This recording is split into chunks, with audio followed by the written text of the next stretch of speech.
Hello friends, मैं शिवशंकर और आप मेरे साथ इस वीडियो में पढ़ेंगे एनसीईआरटी का साइंस जो कि 8 क्लास का है। और उसके हम चौथे चैप्टर का अध्ययन करेंगे। पदार्थ, धातु और अधातु इसका नाम है इस चैप्टर का। ठीक है, इस लेसन का नाम है पदार्थ, धातु और अधातु। तो हम देखते हैं कि धातु क्या है, अधातु क्या है, इस प्रकार से इसको कैसे अलग अलग किया जा सकता है, इनकी पहचान अलग अलग कैसे है, इस पूरे लेसन के माध्यम से इसको हम जानने का कोशिश करते हैं। ठीक है, तो चलिए शुरू करते हैं और देखते हैं धातु क्या है, अधातु क्या है। धातुओं और अधातुओं के भौतिक गुण। ठीक है, धातु और अधातु भाई कैसे हैं, क्या हैं, इनके अलग अलग गुण कैसे हैं, इनके भौतिक गुण कैसे हैं। अब आप लोहा और एल्यूमिनियम, ठीक है, लोहा और एल्यूमिनियम, लोहा एल्यूमिनियम तांबा आदि जैसे कुछ पदार्थ से परिचित हैं और कुछ पदार्थ इस सारणी में दिए गए हैं। ठीक है, लोहा, कोयला, सल्फर, गंधक, एल्यूमिनियम, कॉपर, ये सभी इसमें दिया गया है। अब इसमें आपको विभेद करना है कि कौन धातु है और कौन अधातु है। ठीक है, तो इस प्रकार से हम कैसे करते हैं, तो इनके गुणों के आधार पर करते हैं। तो अब हम यह देखते हैं कि धातुओं और अधातुओं के जो भौतिक गुण होते हैं, यानी कि जो फिजिकल कैरेक्टरिस्टिक्स होते हैं, उसको हम देखते हैं और समझने की कोशिश करते हैं। क्या आपने लोहे के टुकड़े अथवा लोहे से निर्मित वस्तुओं जैसे फावड़ा, बेलचा, कुल्हाड़ी आदि को पीटते हुए देखा है? आपने देखा है भाई कि पीटते हुए, इस तरह से आप जरूर देखे होंगे कि इनको क्या करते हैं, वो पीटते हैं। और पीटने के बाद क्या होता है, इनमें क्या परिवर्तन होते हैं, इस तरह से क्या आप जब लोहे, एल्युमिनियम और अन्य धातुओं को पीटते हैं, वैसे ही कोयला को पीट सकते हैं और वह उसी तरीके से कोयले को गर्म करके आप उसको कुछ और शेप दे सकते हैं। तो इन गुणों को क्या कहते हैं, यह हम समझने का कोशिश करते हैं कि धातु और अधातु का भौतिक गुण जो होता है वह किस प्रकार से अलग होता है। ठीक है, अब अधातुओं का गुण जिसके कारण उन्हें पीट कर जो धातु होते हैं, ठीक है, ध्यान से देखिएगा, धातु जो होते हैं उनका गुण क्या होता है जिसके कारण उन्हें पीट कर सीट में परिवर्तित किया जा सकता है। ठीक है, यह क्या कहलाता है, यह इनका जो गुण है वह अघात वर्धनीयता कहलाता है। ठीक है, यह गुण क्या कहलाता है, अघात वर्धनीयता कहलाता है। यह धातुओं का अभिलक्षणिक गुण होता है। यह क्या है, जो धातु होते हैं, मेटल होते हैं, उनका अभिलक्षणिक गुण होता है। यह क्या था, इसका मतलब भौतिक आधार पर इस तरीके से यह विभेद हुआ। अब क्या हम देखते हैं कि धातु का वह गुण जिससे उन्हें खींचकर तारों में परिवर्तित किया जा सकता है वह क्या कहलाता है, तन्यता कहलाता है। ठीक है, यह धातु का तन्यता का गुण है जिससे उनको खींच करके तार के रूप में बनाया जा सकता है। जो बिजली के तार वगैरह होते हैं वह धातु के इसी गुण के चलते बनाया जाता है, तार के रूप में इनको बदल दिया जाता है, तार बना दिया जाता है। अब हम क्या देखते हैं, धातु गायन ध्वनियां उत्पन्न करती हैं। ठीक है, धातु क्या करते हैं, गायन ध्वनि, यानी कि जब आप उन पर मारेंगे तो टन इस तरीके से कुछ आपको आवाज़ जो है वो सुनाई देगी, उनसे कुछ आवाज़ निकलेगी। और धातु गायन ध्वनियाँ उत्पन्न करते हैं, अतः वे ध्वनिक कहलाते हैं। ठीक है, यह जो उनका गुण होता है वह ध्वनिक कहलाता है और धातु क्या कहलाते हैं, ध्वनिक कहलाते हैं। अब उक्त क्रियाकलाप, जो ऊपर के क्रियाकलाप हैं, करने के पश्चात हम कह सकते हैं कि कुछ पदार्थ कठोर, चमकीले, ठीक है, कठोर होते हैं, चमकीले होते हैं, आघातवर्ध होते हैं, तन्य होते हैं और ध्वनिक होते हैं और ऊष्मा तथा विद्युत के सुचालक होते हैं। पदार्थ जिनमें सामान्यतः ये गुण होते हैं वह क्या कहलाते हैं, धातु कहलाते हैं। इस तरह से आप क्या देख सकते हैं कि ये धातु कहलाने के ये जो गुण हैं, यानी कि जो आपके कठोर होते हैं, चमकीले होते हैं, आघातवर्ध होते हैं, तन्य होते हैं और ध्वनिक होते हैं और ऊष्मा तथा विद्युत के सुचालक होते हैं, ये क्या कहलाते हैं, इन सभी गुणों को जो लिए रहते हैं वह क्या कहलाते हैं, धातु कहलाते हैं। अब धातु के जो उदाहरण हैं उनको देख लेते हैं।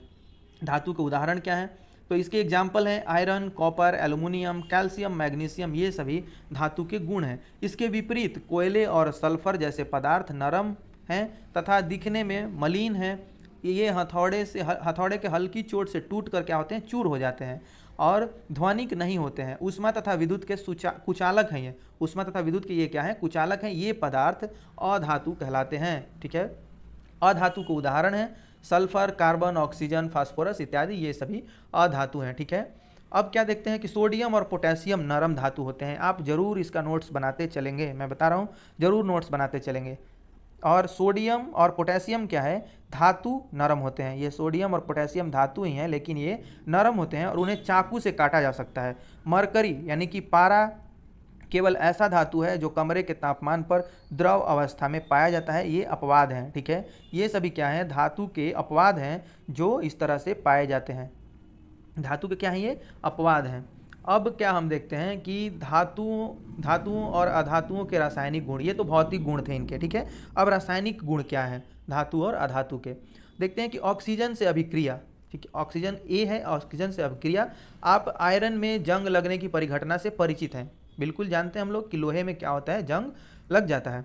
अब जंग बनने की अभिक्रिया का स्मरण कीजिए और अपने आपने कक्षा 7 में मैग्नीशियम रिबन के वायु में दहन का क्रियाकलाप किया है। जो हम लोग 7th क्लास में जो मैग्नीशियम रिबन है उसके दहन का क्रियाकलाप हम लोग करके देख चुके हैं। आप 7th और 6th के भी वीडियो जरूर देख लेंगे। आपने सीखा था कि दोनों प्रक्रमों में ऑक्साइड बनते हैं, दोनों प्रक्रम में क्या होता था, वहाँ ऑक्साइड बनता था, ये हम लोग देख चुके हैं। आयरन और मैग्नीशियम की ऑक्सीजन के साथ निम्नलिखित अभिक्रियाओं को पूरा करिए, ठीक है। ये आयरन है और ये मैग्नीशियम है। आयरन और मैग्नीशियम को क्या करते हैं, ऑक्सीजन के साथ, और इसमें जल आता है, उसके बाद जब यह अभिक्रिया होती है तो इससे क्या कुछ बनता है। आइए आयरन ऑक्सीजन और जल की अभिक्रिया के परिणाम स्वरूप बने जंग की प्रकृति की जांच करें, ठीक है। ये जो इनका कैरेक्टरिस्टिक प्रकृति है, यानी कि जो नेचर होता है, उसको हम लोग जांच करते हैं और देखते हैं। लगभग 1 चम्मच जंग को इकट्ठा करिए, जो आप जंग है उसको इकट्ठा कीजिए और उसे बहुत थोड़े जल में घोलिए। आप पाएंगे कि वह जल में निलंबन के रूप में रहता है, ठीक है।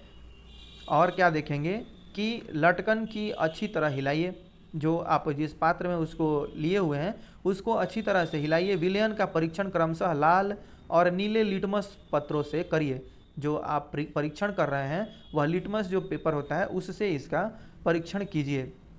अब विलयन अम्लीय है या क्षारीय, अब आप क्या देख रहे हैं कि विलयन अम्लीय है या क्षारीय है। अब लाल लिटमस पत्र, ये जंग है, ठीक है, इसको आप घोल लिए हैं, यह जंग है, और उसके बाद आप क्या कर रहे हैं, इसका परीक्षण कर रहे हैं लाल लिटमस पत्र से। लाल लिटमस पत्र से पहले परीक्षण कर रहे हैं, उसके बाद आपको पता चल जाएगा कि यह अम्ल है कि क्षार है। अब हम क्या देखते हैं कि जब कॉपर के बर्तन, ये कॉपर के बर्तन को लंबे समय तक क्या किया जाता है, नम वायु में खुला रखा जाता है, तो उस पर एक हल्की हरी परत जम जाती है। इसमें क्या होता है कि हल्की परत जम जाती है जो हरे रंग की होती है। यह हरा पदार्थ कॉपर हाइड्रोक्साइड होता है। क्या होता है, कॉपर हाइड्रोक्साइड और कॉपर सल्फेट का मिश्रण होता है। कॉपर हाइड्रोक्साइड यानी कि CuOH होल्टोइस, ठीक है, और इसका कॉपर कार्बोनेट यानी कि CuCO3 का यह मिश्रण होता है। इस प्रकार से Cu और H2O plus CO plus O2 यानी कि नम वायु आप देख रहे हैं, जो नम वायु उसको यहाँ दर्शाया गया है, यह कॉपर है, और H2O यानी कि जल, फिर कार्बन डाइऑक्साइड और H2O, ठीक है, O2। इस प्रकार से यह क्या बनता है, CuOH होल्टोइस और CuCO3 बनता है, यानी कि कॉपर हाइड्रोक्साइड और कॉपर कार्बोनेट बनता है, ठीक है। अब मैग्नीशियम रिबन के दहन के क्रियाकलाप का स्मरण करिए। जो मैग्नीशियम दहन रिबन का दहन हो रहा था उसको स्मरण कीजिए। मैग्नीशियम रिबन का दहन करने पर प्राप्त राख को जल में घोलकर उसकी अम्लीय क्षारीय प्रकृति जानने हेतु विलयन का परीक्षण करते हैं। विलयन अम्लीय है या क्षारीय, आप किस प्रकार इसको सुनिश्चित करेंगे, ठीक है, आप इसको किस तरह से सुनिश्चित करेंगे। आपने प्रेक्षण किया होगा कि लाल लिटमस पत्र नीला हो जाता है, इसलिए मैग्नीशियम के ऑक्साइड की प्रकृति क्षारीय होती है। जो लाल लिटमस पत्र प्रेक्षण में नीला हो जाए तो वह क्या दर्शाता है कि मैग्नीशियम के ऑक्साइड की जो प्रकृति है वह क्षारीय होती है। सामान्यतः धात्विक ऑक्साइड क्षारीय प्रकृति के होते हैं। क्या देखते हैं कि सल्फर और ऑक्सीजन, ठीक है, सल्फर और ऑक्सीजन की अभिक्रिया में बनने वाले उत्पाद का नाम सल्फर डाइऑक्साइड गैस है। इसमें क्या है, सल्फर डाइऑक्साइड गैस है। जब सल्फर डाइऑक्साइड को जल में विलेय करते हैं तो सल्फ्यूरिक अम्ल प्राप्त होता है। क्या हमें प्राप्त होता है, सल्फ्यूरिक अम्ल प्राप्त होता है। सल्फर डाइऑक्साइड को जल में जब विलेय करते हैं तब हमें क्या प्राप्त होता है, सल्फ्यूरिक अम्ल प्राप्त होता है। अभिक्रिया निम्न प्रकार से दी गई है। यह आपको सल्फर डाइऑक्साइड है यानी कि SO2, अब यह क्या है, जल यानी कि H2O। अब इससे इस अभिक्रिया से हमें क्या प्राप्त होता है, H2SO3 हमें प्राप्त होता है, सल्फ्यूरिक अम्ल हमें प्राप्त होता है। सल्फ्यूरिक अम्ल नीले लिटमस पत्र को लाल कर देता है। यह क्या कर देता है, नीले लिटमस पत्र को लाल कर देता है। सामान्यतः धातुओं के ऑक्साइड अम्लीय प्रकृति के होते हैं। धातु के जो ऑक्साइड होते हैं वह कैसे होते हैं, अम्लीय प्रकृति के होते हैं। आगे देखते हैं अब जल के साथ अभिक्रिया, ठीक है, जल के साथ क्या अभिक्रिया होता है। पहले इस बॉक्स को देख लेते हैं। सोडियम धातु बहुत अभिक्रियाशील होता है। सोडियम धातु क्या है, बहुत ही ज़्यादा अभिक्रियाशील होता है। यह ऑक्सीजन और जल के साथ अत्यंत तीव्र अभिक्रिया करता है, ठीक है, यह क्या करता है, तीव्र अभिक्रिया करता है। अभिक्रिया में बहुत अधिक ऊष्मा उत्पन्न होती है, इसलिए यह मिट्टी के तेल में संचित रखा जाता है। इसको कहाँ संचित रखा जाता है, मिट्टी के तेल में इसको डुबा करके रखा जाता है, इसको संचित करके रखा जाता है। अब हम देखते हैं कि क्या है जल के साथ अभिक्रिया। आपने देखा कि सोडियम जल के साथ तीव्र अभिक्रिया करता है। ठीक है, सोडियम क्या करता है, जल के साथ तीव्र अभिक्रिया करता है। कुछ अन्य धातु ऐसा नहीं करते। उदाहरण के लिए आयरन जल से धीमी अभिक्रिया करता है। जो आयरन है वह जल से धीमी अभिक्रिया करता है। सामान्यतः अधातु जल से अभिक्रिया नहीं करते। जो अधातु होते हैं वह जल से अभिक्रिया नहीं करते हैं, यद्यपि वे वायु में बहुत सक्रिय हो सकते हैं। ठीक है, क्या होते हैं, वे वायु में बहुत ज़्यादा सक्रिय हो सकते हैं। इस प्रकार के अधातुओं को जल में रखा जाता है। सामान्यतः जो अधातु हैं वह जल से अभिक्रिया नहीं करते हैं, तब क्या होते हैं, वे वायु में बहुत सक्रिय हो सकते हैं। इस प्रकार ये अधातु क्या होते हैं, अधातुओं को जल में रखा जाता है। उदाहरण के लिए, ठीक है, जो उदाहरण है आप देख रहे हैं, फास्फोरस एक बहुत सक्रिय अधातु है। यह क्या है, बहुत सक्रिय अधातु है। वायु में खुला रखने पर आग पकड़ लेता है। फास्फोरस से वायुमंडलीय ऑक्सीजन का संपर्क न हो, इसलिए इसे जल में रखा जाता है। जो फास्फोरस है वह वायुमंडल के ऑक्सीजन के संपर्क में ना रह सके, इसलिए इसको क्या किया जाता है, पानी में रखा जाता है। अब अम्लों से अभिक्रिया, अम्ल से ये कैसे अभिक्रिया करते हैं। ठीक है, इनको देखते हैं कि अम्ल से कैसे अभिक्रिया करते हैं। उसके बाद हम लोग देखेंगे अधातु सामान्यतः अम्लों से अभिक्रिया नहीं करते हैं। ये जो अधातु होते हैं वो अम्ल से अभिक्रिया नहीं करते हैं, परंतु धातु अम्ल से अभिक्रिया करते हैं, हाइड्रोजन गैस उत्पन्न करते हैं। यह अब हम क्या देख रहे हैं कि अधातु क्या हैं, ये अम्ल से अभिक्रिया नहीं करते, परंतु धातु जो हैं वह अम्ल से अभिक्रिया करते हैं और हाइड्रोजन गैस उत्पन्न करते हैं। ठीक है, जो पॉप ध्वनि के साथ जलती है, ये जो उत्पन्न करते हैं हाइड्रोजन गैस, वो क्या होती है, पॉप ध्वनि के साथ जलती है। आपने देखा कि कॉपर तनु हाइड्रोक्लोरिक अम्ल से गर्म करने पर भी अभिक्रिया, जो तनु हाइड्रोक्लोरिक अम्ल के साथ गर्म करने पर भी अभिक्रिया कैसी होती है, अभिक्रिया नहीं करता है, परंतु सल्फ्यूरिक अम्ल से अभिक्रिया कर लेता है। ठीक है, यह क्या है, इसका अम्लों के साथ क्या है, अभिक्रिया है। यह क्या करता है कि तनु हाइड्रोक्लोरिक अम्ल के साथ गर्म करने पर अभिक्रिया, कॉपर जो है, यह कॉपर के बारे में बताया जा रहा है कि आपने देखा कि कॉपर तनु हाइड्रोक्लोरिक अम्ल से गर्म करने पर अभिक्रिया नहीं करता है, लेकिन यह सल्फ्यूरिक अम्ल से अभिक्रिया कर लेता है। अब क्या है, क्षारों के साथ अभिक्रिया, क्षार से अभिक्रिया, यानी कि बेस से ये कैसे अभिक्रिया करते हैं। ठीक है, अब यहाँ हम देखते हैं बेस के साथ अभिक्रिया इनका, कि बेस के साथ कैसे अभिक्रिया करते हैं, इसको पढ़ लेते हैं और जानते हैं। बेस के साथ अभिक्रिया, ये आप देख रहे हैं कि ZnSO4 और FeSO4, और ये इसमें इस तरह से क्या मिलाया गया है, ब्लेड को मिलाया जाता है। अब इसको हम देखते हैं कि शिक्षक द्वारा प्रदर्शित किए जाए। सोडियम हाइड्रोक्साइड विलयन बनाते समय सावधानी बरतिए और सोडियम हाइड्रोक्साइड की टिकिया को प्लास्टिक स्पैचुला से पकड़ें। इसको क्या करें, स्पैचुला से पकड़ें। एक परख नली में सोडियम हाइड्रोक्साइड का ताज़ा विलयन, इसमें 3 से 4 टिकियाँ, इनकी 3 से 4 टिकियाँ 5 ml जल में घोल कर बनाइए। एक परख नली में सोडियम हाइड्रोक्साइड का ताज़ा विलयन क्या कीजिए, इसकी 3 से 4 टिकियाँ 5 ml जल में घोल कर बनाइए। इसमें एक एल्युमिनियम की पन्नी का टुकड़ा डालिए। एल्युमिनियम का जो फॉइल होता है, पेपर होता है, उसका एक टुकड़ा डालिए। एक जलती हुई माचिस की तिल्ली परख नली में के मुंह पे क्या करिए, इसको मुंह के ऊपर लगाइए, मुंह के निकट लाइए। अब ध्यान से प्रेक्षण कीजिए। अब इनको आपको ध्यान से प्रेक्षण करना है, कोई परिवर्तन नहीं होता है। ठीक है, जब हम देखते हैं तो इसमें क्या होता है, कोई परिवर्तन नहीं होता है। अब देखते हैं कि पॉप ध्वनियाँ क्या दर्शाती है। पहले की तरह पॉप ध्वनि हाइड्रोजन गैस की उपस्थिति दर्शाती है। धातु सोडियम हाइड्रोक्साइड से अभिक्रिया कर हाइड्रोजन गैस उत्पन्न करते हैं। अब अधातुओं को क्षारों के साथ अभिक्रिया जटिल है। अधातु जो क्या करते हैं, क्षार के साथ अभिक्रिया करते हैं, वह जटिल होता है। अब हम देखते हैं कि विस्थापन अभिक्रिया। ठीक है, विस्थापन अभिक्रिया क्या है। विस्थापन अभिक्रियाएं, कॉपर सल्फेट और रसायन के मध्य अभिक्रिया वाले क्रियाकलाप को याद करिए जो आपने कक्षा 7 में किया था। आइए उस प्रकार की कुछ और अभिक्रियाओं को देखें। अब हमें क्या करना है कि 100 मिलीलीटर के 5 बीकर लीजिए। 100 मिलीलीटर के आपको 5 बीकर लेने हैं। इन्हें A B C D E चिन्हित कीजिए। प्रत्येक बीकर में लगभग 50 ml जल लीजिए। प्रत्येक बीकर चित्र 4.6 में दर्शाए पदार्थों में से प्रत्येक का 1 चम्मच डालकर घोलिए। प्रत्येक में से ही क्या कीजिए, इनको, ये 4 हैं, अब इन चारों को क्या करना है आपको, कॉपर सल्फेट, फिर कॉपर सल्फेट और जिंक, ठीक है, कॉपर सल्फेट और जिंक, उसके बाद कॉपर सल्फेट और लोहे, और फिर जिंक सल्फेट और तांबे, फिर क्या करना है इसमें आपको आयरन सल्फेट और तांबे, और फिर यहाँ पे लेना है आपको बीकर ई में जिंक सल्फेट और लोहा यानी कि कील, ठीक है। इस प्रकार से ये कैसी अभिक्रिया करती हैं, इसको हम नोट करते हैं। अब हम देखते हैं कि बीकर ए में, ठीक है, बीकर ए जो है उसमें जिंक कॉपर सल्फेट विलयन से कॉपर को विस्थापित करता है।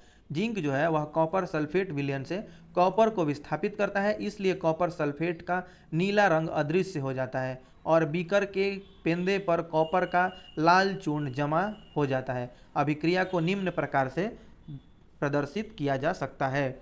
इस प्रकार से अभिक्रिया को क्या किया जा सकता है, दिखाया जा सकता है। यानी कि जब आप यह नीला कॉपर सल्फेट है, ठीक है, यानी कि CuSO4 प्लस जिंक, यह क्या बनाता है, जिंक सल्फेट बनाता है जो कि रंगहीन हो जाता है, ठीक है। अब यह बनाता है जिंक सल्फेट यानी कि ZnSO4, Zn ये यहाँ से आकर के इसके साथ अभिक्रिया करके ZnSO4 बनाता है और कॉपर इससे अलग हो जाता है। और ZnSO4 यानी कि जिंक सल्फेट का जो कलर होता है वह रंगहीन होता है और नीला से यह क्या हो जाता है, लाल हो जाता है यहाँ, जो कि केवल कॉपर का कलर होता है, ठीक है।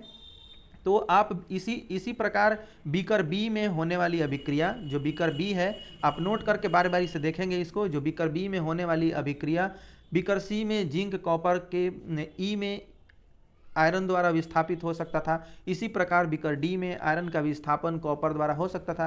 क्योंकि हम बीकर सी में कोई परिवर्तन नहीं देखते हैं, हम इस निष्कर्ष पर पहुंचते हैं कि कॉपर जिंक सल्फेट से जिंक को प्रतिस्थापित करने में सक्षम नहीं है। परंतु क्यों, जब बीकर ए में जिंक कॉपर को प्रतिस्थापित कर सकता है तो बीकर सी में कॉपर जिंक को प्रतिस्थापित क्यों नहीं कर सकता है। अब आपको एक चीज़ याद रखनी चाहिए कि विज्ञान मानना नहीं होता, याद रखिए कि विज्ञान क्या होता है, मानना नहीं होता है, यह तथ्यों पर आधारित निश्चित नियमों का पालन करता है। और यहाँ नियम यह है कि जिंक कॉपर आयरन से अधिक अभिक्रियाशील है, ठीक है। क्या है, जिंक कॉपर और आयरन से अधिक अभिक्रियाशील है। एक अधिक अभिक्रियाशील धातु कम अभिक्रियाशील धातु को विस्थापित कर सकता है, परंतु कम अभिक्रियाशील धातु अधिक अभिक्रियाशील धातु को प्रतिस्थापित नहीं कर सकता है, ठीक है। यह आप एक तर्क समझ सकते हैं कि क्या होता है कि एक अधिक अभिक्रियाशील धातु कम अभिक्रियाशील धातु को विस्थापित कर सकता है, परंतु कम अभिक्रियाशील धातु अधिक अभिक्रियाशील धातु को प्रतिस्थापित नहीं कर सकता है। अब आप समझ सकते हैं कि बीकर डी और ई में विस्थापन अभिक्रियाएं क्यों संपन्न नहीं हुई हैं, ठीक है। क्या आप जिंक आयरन और कॉपर के मध्य अधिक अभिक्रियाशील से कम अभिक्रियाशील धातु के क्रम का अनुमान लगा सकते हैं। तो आप यहाँ अनुमान लगा सकते हैं कि इसमें क्यों परिवर्तन नहीं होता है, ठीक है। इन तीनों में क्यों परिवर्तन नहीं होता है, यानी कि CDE में क्यों परिवर्तन नहीं होता है। सी यानी कि जिंक सल्फेट और तांबा आपने डाला है तो इसमें अभिक्रिया नहीं होता है, क्योंकि जो कम अभिक्रियाशील वाली जो धातुएं हैं वह अधिक अभिक्रियाशील धातुओं के साथ नहीं संयोग करती हैं, ठीक है। अब हम देखते हैं धातुओं और अधातुओं के उपयोग, इनके क्या उपयोग हैं, धातु और अधातु के क्या उपयोग हैं। धातुओं का उपयोग मशीन, धातु के जो उपयोग हैं वो मशीन, मोटर गाड़ी, वायुयान, रेलगाड़ियाँ, उपग्रह, औद्योगिक साजो सामान, खाना बनाने के पात्र, जल बॉयलर आदि के निर्माण में किया जाता है। आप कुछ अधातु का उपयोग भी अधातु के उपयोग से भी परिचित होंगे। यहाँ कुछ रोचक उपयोग दिए जा रहे हैं, हमें विश्वास है कि आप सही अनुमान लगा पाएंगे। अधातु जो हमारे जीवन के लिए आवश्यक है और जिसे सभी सजीव श्वसन के समय अंदर लेते हैं, ठीक है। अधातु जो हमारे जीवन के लिए आवश्यक है और जिसे सभी सजीव श्वसन के समय अंदर ले जाते हैं, यानी कि ऑक्सीजन, ठीक है। आप अनुमान लगा सकते हैं। अब क्या है कि अधातु जिनका उपयोग उर्वरकों में पौधों की वृद्धि के लिए क्या होता है, किया जाता है। अधातु जिसका उपयोग जल शुद्धिकरण के में किया जाता है। ठीक है, आप क्लोरीन वगैरह इन सभी चीज़ों का अनुमान लगा सकते हैं, ये तो बहुत इजी चीज़ें हैं। अधातु जिनका बैगनी रंग का विलयन एंटीबायोटिक रूप में घाव पर लगाया जाता है, ये आप जो भी फास्फोरस वगैरह। और अधातु जिनका बैगनी रूप, ये आप देख चुके हैं। फिर पटाखों में प्रयुक्त होने वाले अधातु, आप अपने अनुभव से धातु और अधातु के कुछ उपयोग जोड़ सकते हैं। ठीक है, इस प्रकार से क्या कर सकते हैं आप, धातु और अधातु के जोड़ सकते हैं। फिर हम यह देखते हैं कि आपने कक्षा 7 में सीखा कि रासायनिक अभिक्रियाओं में नए पदार्थ बनते हैं। ठीक है, हमने सीखा है। अब क्या है, ये पदार्थ उन पदार्थों से भिन्न होते हैं जिनमें अभिक्रिया होती है। अब यदि कोई पदार्थ रासायनिक अभिक्रियाओं द्वारा ठंडा करके गर्म कर अथवा वैद्युत अपघटन द्वारा और अधिक अपघटित नहीं किया जा सकता है, वह तत्व कहलाता है। ठीक है, अब यहाँ आप एक नया डिफिनेशन सुनेंगे कि तत्व क्या है। ठीक है, अब क्या है इसमें कि कोई पदार्थ, ठीक है, कोई पदार्थ रासायनिक अभिक्रिया के द्वारा ठंडा करके गर्म अथवा वैद्युत अपघटन द्वारा और अधिक विघटित नहीं किया जा सकता, वह क्या कहलाता है, तत्व कहलाता है। अब सल्फर एक तत्व है। ठीक है, सल्फर एक तत्व है। इसी प्रकार आयरन और कार्बन भी एक तत्व है। ये क्या है, आयरन और कार्बन भी एक तत्व होते हैं। तत्व के एक नमूने में एक ही प्रकार के परमाणु होते हैं। जो तत्व होता है उसका आप नमूना कई बार भी काट लेंगे तो उसमें एक ही प्रकार का परमाणु उसमें आपको मिलेगा। अब परमाणु तत्व की सबसे छोटी इकाई है। परमाणु क्या है, तत्व की सबसे छोटी इकाई है। अब तत्व के भौतिक परिवर्तनों में तत्व के परमाणु अप्रभावित रहते हैं। जो तत्व के भौतिक परिवर्तन होते हैं उनमें क्या होता है, तत्व के परमाणु अप्रभावित रहते हैं। उदाहरण के लिए द्रव सल्फर का परमाणु पूर्ण रूप से ठोस अथवा वाष्प सल्फर के परमाणु के समान होता है। आप यह देखेंगे कि जो उसका परमाणु होता है, चाहे वह किसी भी रूप में हो, वह परिवर्तन आप उसमें नहीं देखेंगे। परिवर्तन जो होता है अप्रभावित होता है, परिवर्तन पर कोई प्रभाव नहीं पड़ता है, मतलब परिवर्तन होता नहीं है। ठीक है, चाहे वह किसी भी फॉर्म में रहे। अब यद्यपि ब्रह्मांड में पदार्थ की संख्या असंख्य किस्में हैं। ठीक है, पदार्थ की जो किस्में हैं वह असंख्य हैं। इन्हें बनाने वाले तत्वों की संख्या सीमित है, लेकिन जिनसे ये बनते हैं ये क्या है, सीमित हैं। प्राकृतिक रूप में पाए जाने वाले तत्वों की संख्या 94 से अधिक नहीं है। क्या है, तत्वों की संख्या जो है वह 94 से अधिक नहीं है जो प्राकृतिक रूप में पाए जाते हैं। अधातुओं और धातुओं के रूप में तत्वों का एक महत्वपूर्ण वर्गीकरण है। तत्व का एक बहुत ही महत्वपूर्ण वर्गीकरण है धातु और अधातु के रूप में। अब क्या है कि अधिकांश तत्व धातु है, शेष तत्व या तो अधातु है या उपधातु है उसका। ठीक है, अब उपधातु धातु और अधातु दोनों के गुण रखते हैं। उपधातु हम किसे कहते हैं, तो उसमें धातु और अधातु दोनों के गुण, दोनों के कैरेक्टर पाए जाते हैं। ठीक है, अब आपने क्या सीखा इसको हम देख लेते हैं इस चैप्टर में। अब धातुओं में चमक होती है जबकि अधातुओं में चमक नहीं होती है, यह एक मूल अंतर है। सामान्यतः धातु अधातवर्धनीय और तन्य होते हैं, अधातु नहीं होते हैं।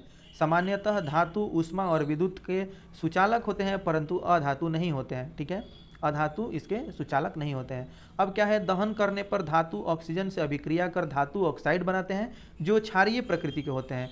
अधातु ऑक्सीजन से अभिक्रिया कर अधातु ऑक्साइड बनाते हैं जिनकी प्रकृति अम्लीय होती है। ये आप ऊपर पढ़ चुके हैं, देख चुके हैं। अब क्या होता है कि कुछ धातु जल से अभिक्रिया कर धातु हाइड्रोक्साइड और हाइड्रोजन गैस उत्पन्न करते हैं। अधातु जल से अभिक्रिया नहीं करते हैं। ठीक है, जो धातु हैं वह जल से अभिक्रिया करके धातु क्या करते हैं, हाइड्रोक्साइड और हाइड्रोजन गैस उत्पन्न करते हैं, लेकिन अधातु जल से अभिक्रिया नहीं करते हैं। धातु अम्लों से अभिक्रिया करते हैं और धातु लवण तथा हाइड्रोजन गैस बनाते हैं। सामान्यतः अधातु अम्लों से अभिक्रिया नहीं करते। कुछ धातु क्षारों से अभिक्रिया कर हाइड्रोजन गैस देते हैं। अब अधिक अभिक्रियाशील धातु कम अभिक्रियाशील धातुओं को उनके धातु यौगिकों के जलीय विलयन में विस्थापित कर देते हैं।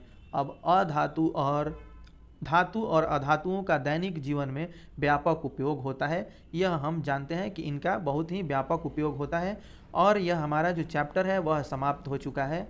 इसमें आप पढ़े कि धातु क्या है, अधातु क्या है, इनकी अम्लों के साथ क्या अभिक्रिया है, कैसे ये अभिक्रिया करते हैं, और यह हम देखें कि इनका रासायनिक भौतिक क्या क्या गुण होता है और कैसे ये अपना कैरेक्टरिस्टिक्स जो है वो परफॉर्म करते हैं। ठीक है, तो आपने पूरा धातु और अधातु को पढ़ा इसमें, और इस क्लास में अभी के लिए इतना ही, और अब मिलते हैं नेक्स्ट क्लास में। तब तक के लिए धन्यवाद और thanks for watching this video.